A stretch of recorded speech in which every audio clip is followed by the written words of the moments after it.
I, 36 meters, heard my wife, 40F, and her partner insulting me during sex, and I'm seriously questioning our future together. Plus update.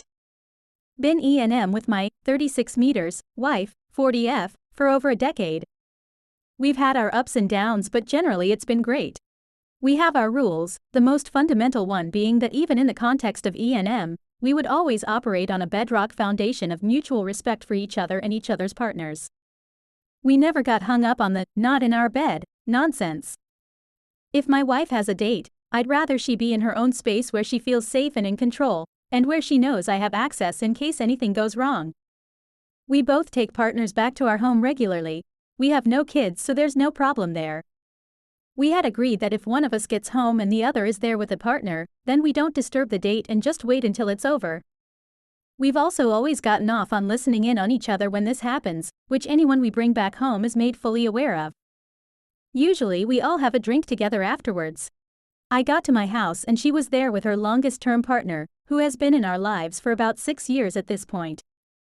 They didn't know I was in the house and I started listening from the landing. They were talking about me in an incredibly humiliating way. He would give her prompts, asking her questions about how pathetic and useless I am, and she would agree, about how I can't fuck and am a shit husband, and she would agree and pile on with name-calling and degrading comments about me. For what it's worth, I know it's part of a power-humiliation dynamic, but I don't care. I was fucking furious. It's not an ego thing. I know I'm a good attentive husband, and if I can allow myself a moment of conceit, I'm a pretty damn good lay as well. I would not ever tolerate any partner of mine saying a bad word about my wife, and I would die before I participate in anything that humiliates her even if she's not there. At no point in our E&M journey did I consent to become the object of my wife's derision and disrespect when she's on a date, especially with her closest and longest-running partner. I walked into the bedroom, big no-no, and told him to get the fuck out. My wife was livid and said no, he's not going anywhere, but I put my foot down and kicked him out of the house. We had a massive fight. She told me I was being a huge pussy, I told her she doesn't respect me, and some harsh words were said from both sides. That was Tuesday night and we haven't really spoken since. I certainly won't be the first to make contact, and she's been staying at his place all week, which is a major violation of our ground rules, but I also broke them by kicking him out.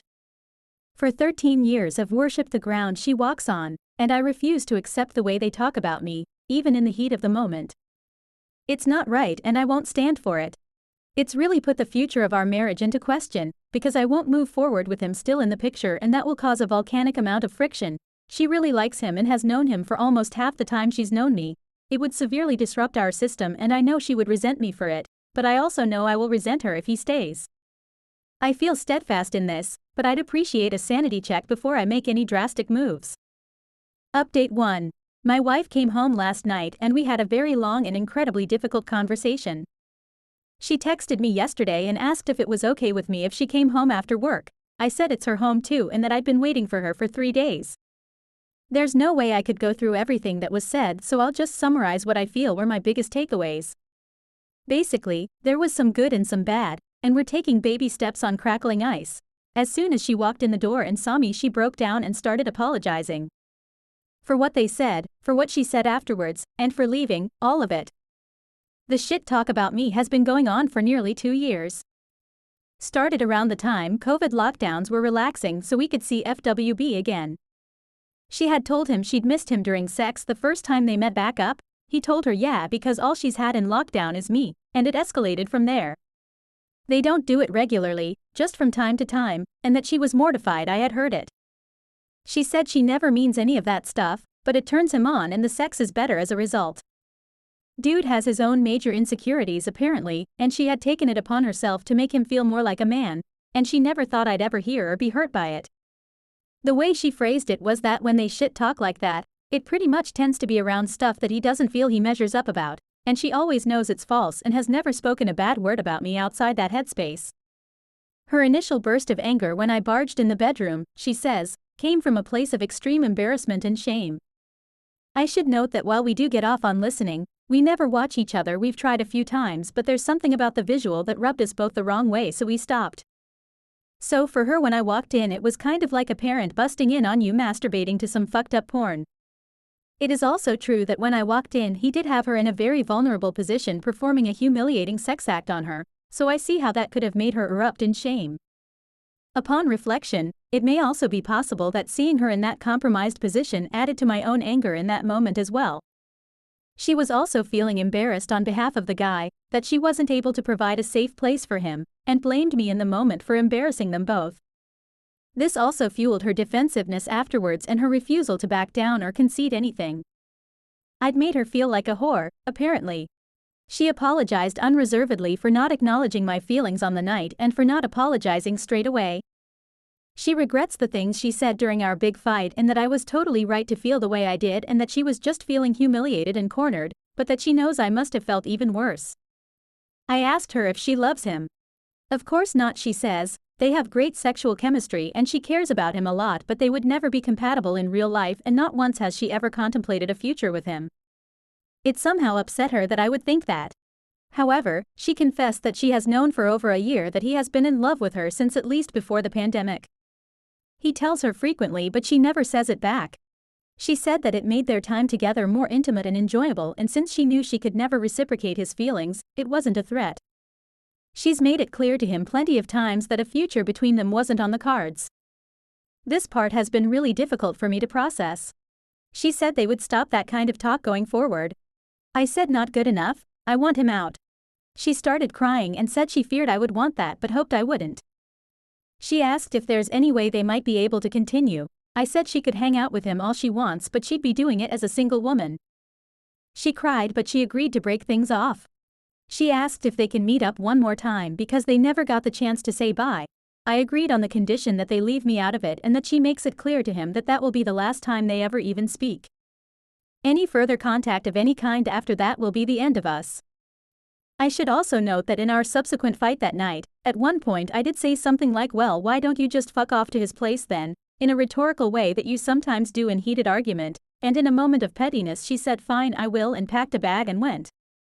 She spent the first night with him out of spite, but they did not have sex and she would not have stayed any further nights except he went away for work so she had his place to herself. Out of pride she was holding out and waiting for me to make contact before coming back, just as I was. We had to take around a half-hour break when I told her I had gone as far as making an appointment with an attorney for next week. She didn't handle that well at all and had a severe panic attack. She said she never imagined that would ever be on the cards, and that she would have come home days ago if she thought I was even remotely thinking about it. That she can't imagine life without me. Finally, I asked her how I'm supposed to believe the things she's telling me or if she's full of shit. She said she promises she's being truthful and she's never broken a promise to me before, which is true. So I'm inclined to mostly believe her explanations, but there's still a lot of things I need to work through, process, ask about and convince myself of. We decided we would close the marriage for a couple of months to focus on our own relationship and then reassess. I've cancelled my meeting with a lawyer and we're going to go to counseling. Any suggestions on how to find E&M-friendly therapists would be helpful. I never thought we'd ever be here, so I have no idea where to start looking. She offered to close her side unilaterally and let me keep seeing my partners, but this is about both of us. I'm not interested in having her punish herself for the sake of it. I still have to figure out if 1. I really fully believe what she told me and 2. If I'm satisfied to continue. I'll take our time while we're closed to make up my mind. It'll be tough, but I'm willing to at least try and work on it. I've been steeling myself for divorce all week, so that's the mindset I've been in, and I acknowledge that I owe it at least to the relationship we had to give it a hard try. Update 2. A lot of you in the comments have been asking why I would ever allow one final date between them, especially a private one.